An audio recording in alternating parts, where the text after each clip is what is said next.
Guards, keep a good eye on him in the dungeons. Don't want that fool trying to do anything stupid. Anything else stupid. Contact the party that came with him. Tell them that the knight is not coming back home. Most likely ever. And most importantly, take that wine to my chemist as soon as possible. I want to test it to see if it is indeed poison. Yeah, keep talking, Prince. Keep talking. You're really entertaining me right now. You think I'm afraid of you? Me? To imagine you think so little of me, when just a minute ago you tried to entice me before drinking the wine. Some people can truly be two-faced.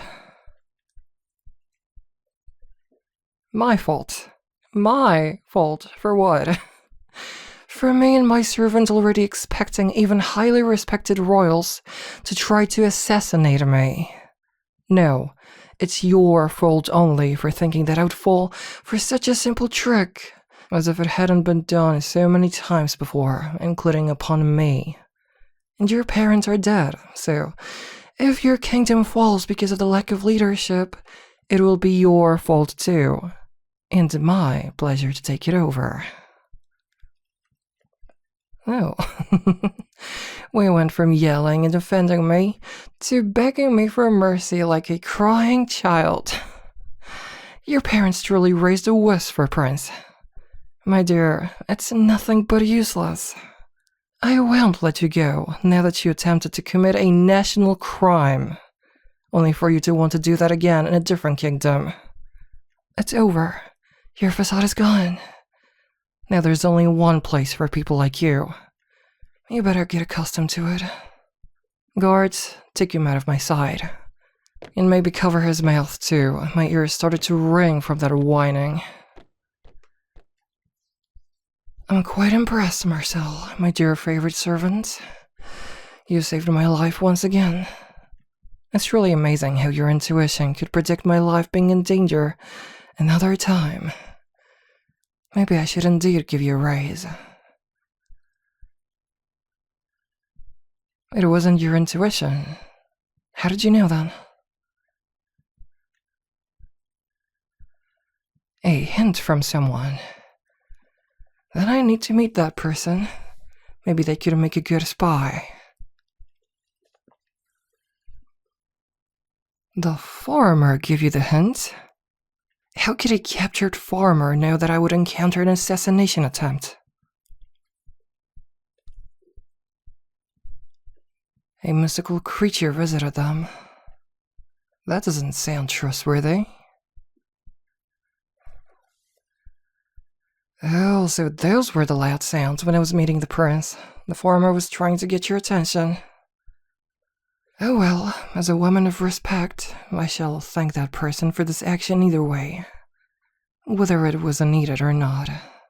Lead me to the farmer, Marcel.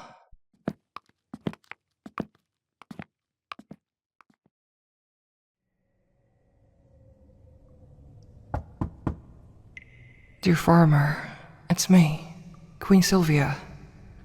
I need to talk to you real quick. Dear farmer, I do not wish to hurt you anymore. I only want to have an important conversation. Well, whether you want it or not, when I assume you don't, considering the silence, I need to come in, so be ready. Good evening, farmer. How are you feeling? I do realize you might not want to talk to me, but there is an important reason why I'm here. Will you at least allow me to sit down next to you? Thank you.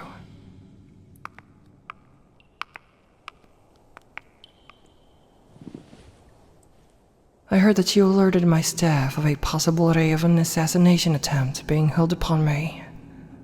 I'm grateful that you did that. If my chemist proves that the wine was indeed poisoned, you have potentially saved my life. I can't leave that unnoticed. Finally hearing some words coming out of you. You barely said anything since I've brought you here. But how did you know that I was in danger? I don't think you've ever worked as a spy, let alone one stuck in a dungeon, away from the world and any outside information. Someone told you so. Who was that? They were in the dungeon a week ago. How did they get in? What did they say?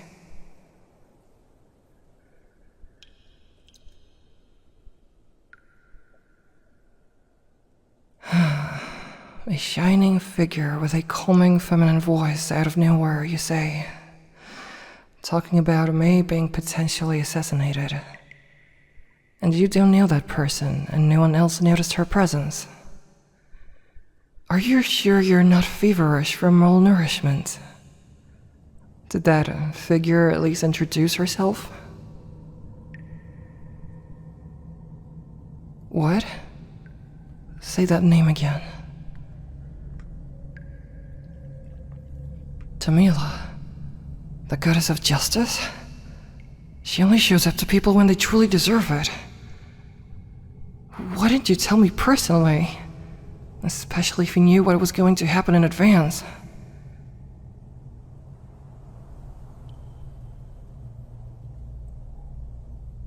So, according to her, it was up to you to decide if I should live. And then she disappeared afterwards? I see. So, what did you do then? I assume it was hard for you to come out with a choice, especially after what I've done for you. But, clearly something changed your mind because I'm still alive.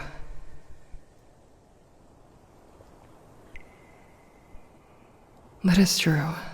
I've never hurt you physically or mentally, or ever meant to.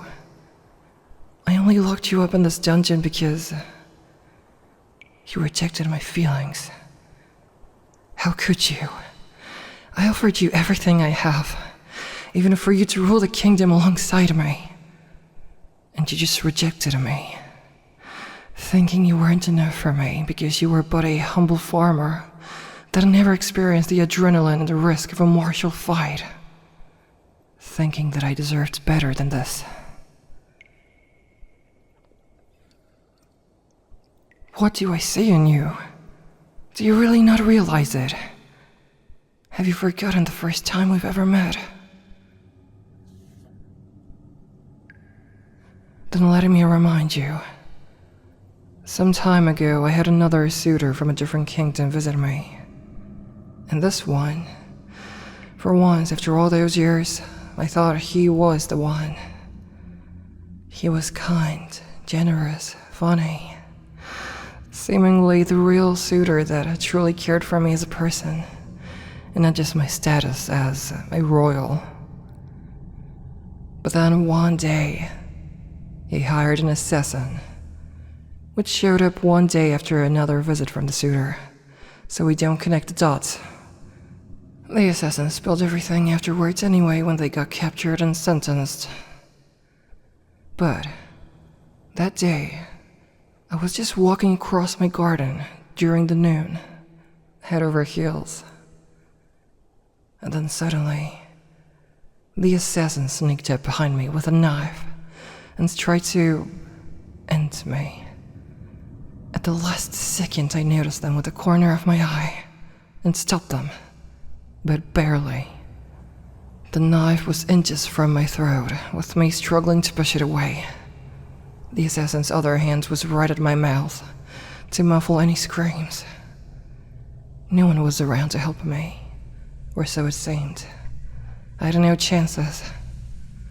But then, out of nowhere, you showed up. You were hired by my parents to take care of the garden every now and then, which I didn't know at the time. I thought it was over for me. But then, I heard the metal bonk and saw the assassin fall to the ground. You knocked them out with a watering can. You truly saved my life. I don't think anyone has ever done that for me. Yes, I do have guards, but it's their job to protect me. They do it to get paid, not out of good heart. Also, I was, seemingly, alone in the garden at the time. I always asked the guards to let me roam it on my own, so I wouldn't have to think of my royal life for a moment. Maybe that's why the assassin chose this place. The suitor told them about it. Either way, luckily since then I've seen you every now and then, and spent some time with you while you were working at the garden. Then my parents passed away, which automatically made me the queen as I was their only child. At that time, it was only up to me to decide who I would marry. And I immediately knew who to propose to. But again, you rejected me, thinking I deserved someone better as a queen. At that time, I felt offended, as if you mocked my intelligence and feelings. And I also thought that if I can't have you, no one should. So I locked you up in the dungeon.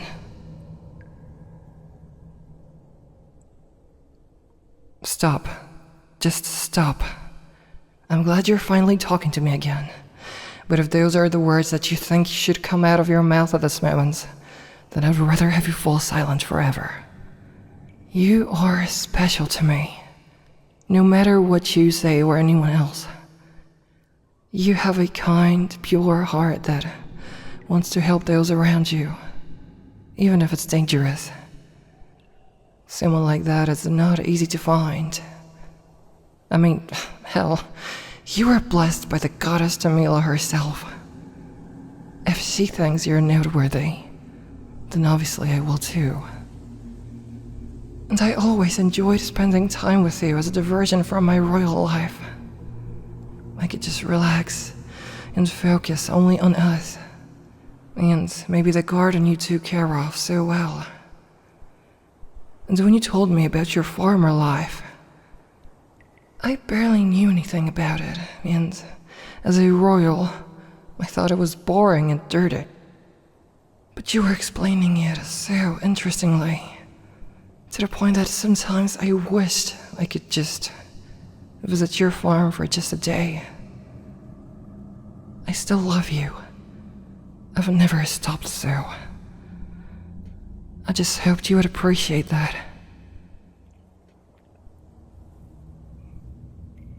Yes, my dear, I'm listening.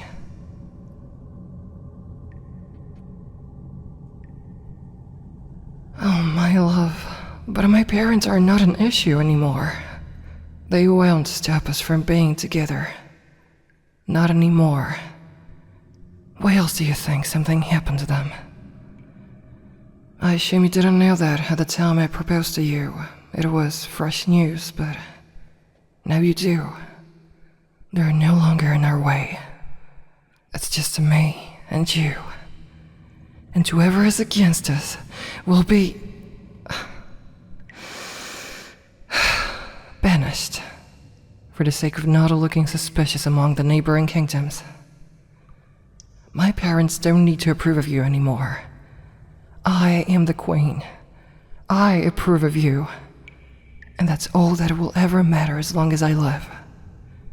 And thanks to you, I get to live a little longer. I also think I won't accept any other suitors, so don't worry about that. With them clearly only wanting my kingdom and riches, but not in me, but also with me still wanting you, I don't need to keep looking any further, and endangering my life at the same time. So, if you share my feelings, please, tell me so. I'll get you out of this dungeon this instant. We'll have an amazing wedding prepared, and... Oh, my poor dear.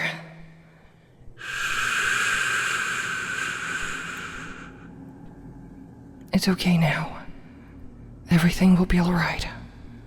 I will make sure of it. It's just us that matters now. I will give you an amazing life. I will make you sit right next to me on the throne. Just please, stay with me like I always wanted.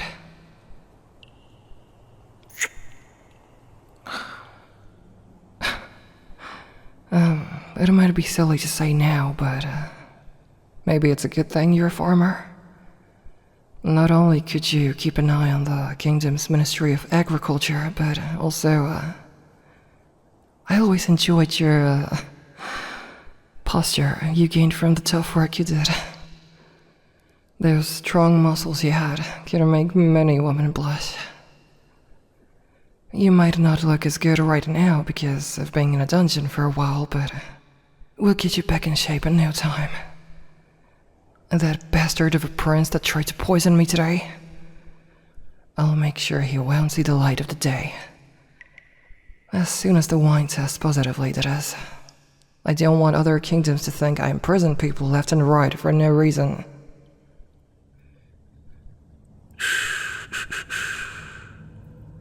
I know you have a kind heart, my love.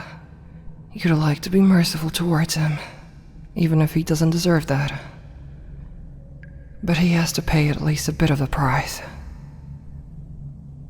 Keep in mind that I am, in fact, more merciful than my parents. They would suggest the final punishment. Instead, I'll make the prince spend the rest of his life here, alive. And perhaps the people from this night's lands might get rebellious because I chose you and not him. But you have nothing to fear. I'll make sure we'll be safe and sound. Now that I won't see any suitor, all of the defensive forces can go towards making sure no one or no thing undesirable gets within our walls. And then we can prepare the greatest wedding this part of the continent has ever seen. But first of all, do you want to marry me, my dear? I'm glad, my love. I'm so glad. Now we will definitely live happily ever after. But firstly, let's get you out of this dungeon. Marcel, get the guards and servants here. We need to get my love out of the chains, then bathed, nourished, and have the clothes changed. The new era is about to begin.